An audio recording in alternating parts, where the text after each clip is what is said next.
Hey, yo yo yo, salut les turfeuses, salut les turfeurs, bienvenue pour un nouveau pronostic de Benoît Requin. Ok, place au pronostic du quintet du jeudi 10 avril, direction Auteuil pour le prix de Pau.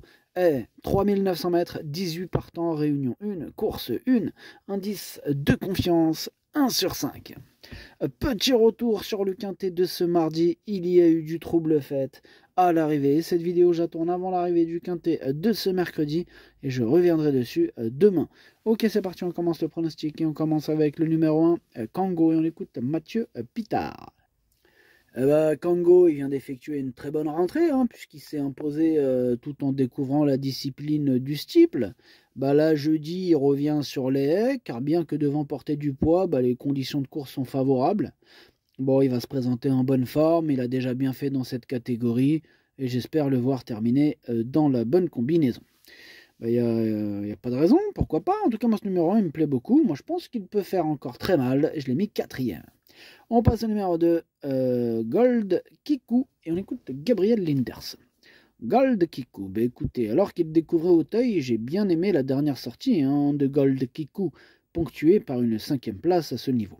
Alors comme le cheval a de la vitesse, il ne sera pas dérangé par une piste rapide, il ne possède guère de marge à la valeur qui est la sienne, mais si tout se passe bien, il devrait terminer dans la combinaison gagnante. Ok, merci Gabriel. Ce numéro 2 lui aussi fait partie carrément de mes préférés, je l'ai mis sur le podium à la 3e place. On enchaîne avec le numéro 3, Dream du Lemo, on écoute Fabrice Fouché. Écoutez, Dream de Lemo, c'est un cheval tardif, mais qui a de la qualité. Il n'a pas encore gagné sur les obstacles, mais au regard de ses dernières tentatives, son jour semble proche. Son retour à Auteuil est excellent, il s'est remarquablement comporté et avec un peu de chance, il pourra remporter une épreuve de la sorte. Jeudi, j'en attends le meilleur. Bon, il est super chaud, Fabrice.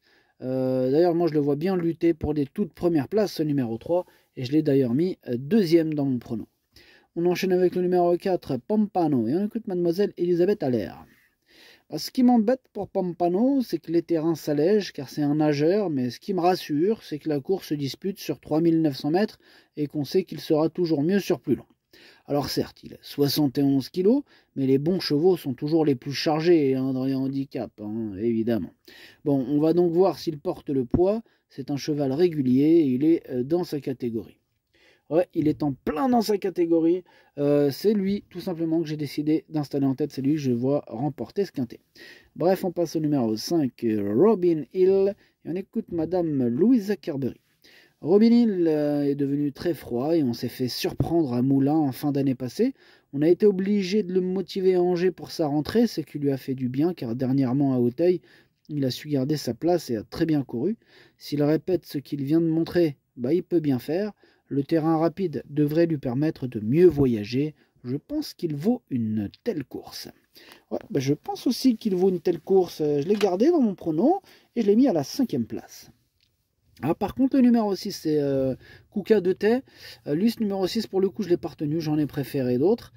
Pareil pour le numéro 7, The Must. Lui, je ne l'ai pas du tout retenu, je l'ai rayé, clairement. Le numéro 8, lui aussi, je le raye, c'est Richard Declar. Au revoir, Richard Declar. Le numéro 9 aussi, pareil, c'est Bellisma. Bellisma, je ne l'ai pas retenu.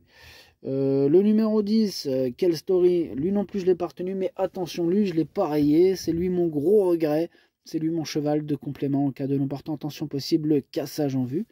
Le numéro 11, c'est Kelonia. Kelonia, on écoute Hector de La Jeunesse. Nous n'avons pas beaucoup le choix des engagements avec Kelonia. Celui-là est tout de même intéressant puisque c'est un handicap assez fermé, il est plutôt bien placé. Il se présente de manière un peu rapprochée suite à sa rentrée victorieuse, car c'est un cheval qui aime courir bien frais, mais il est resté bien. Il faut tenter. Il faut tenter, effectivement, qui ne tente rien à rien. Plus, il devrait avoir une petite cote sympathique, ce numéro 11. Je l'ai gardé, je l'ai mis 6e. Attention à lui. On passe au numéro 12, Jaidin. Je l'ai pas retenu, mais il est à l'arrière de ma petite liste des possibles troubles faits. On passe au numéro 13, Kerala Blue. Et on écoute Erwan Graal. Écoutez, comme on atteste ses dernières prestations, Kerala Blue est en constant progrès. En dernier lieu, elle ne rencontrait que des femelles, mais il y avait les aînés et j'ai trouvé que sa performance était très bonne. Jeudi, elle fera face aux mâles, mais que ceux de sa génération. Alors effectivement, bien que pénalisée au poids, je la crois en mesure de tirer son épingle du jeu. Elle devrait très bien courir. Elle devrait très bien courir, nous dit Erwan Graal. Basse numéro 13, je l'ai gardé, me plaît bien, mais plutôt en bout de combinaison. On passe au numéro 14, Elite. Le numéro 14, moi je ne l'ai pas retenu, j'en ai préféré d'autres. Pour le numéro 15, Mazarin du Berlay, lui non plus, je ne l'ai pas retenu, mais attention, lui je l'ai parié. C'est un regret, c'est mon deuxième cheval de complément au cas de nous partant. Le numéro 16, Zanoé, lui par contre, il me plaît bien. Enfin, on écoute déjà Julien Carayon. Zanoé va effectuer une petite rentrée puisqu'elle n'a pas été revue depuis son net succès de Pau. Il monte de catégorie, mais je pense qu'il a encore une marge de manœuvre. Il est bien placé au poids, il est préférable de s'en méfier.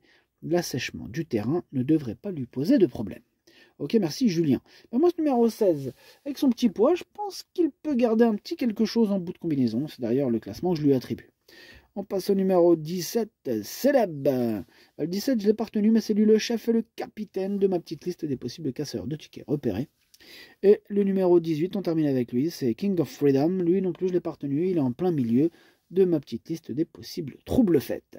Le pronostic, ça donne 4, 3, 2, As, 5, 11, 13, 16. Merci d'avoir suivi cette vidéo. N'hésitez pas à mettre un pouce bleu si la vidéo vous a plu. Pour accéder à tous mes tickets pour la course du Quintet, rendez-vous directement en description de la vidéo. À jouer avec modération. Bonne chance. Chopez-le-moi. Ciao.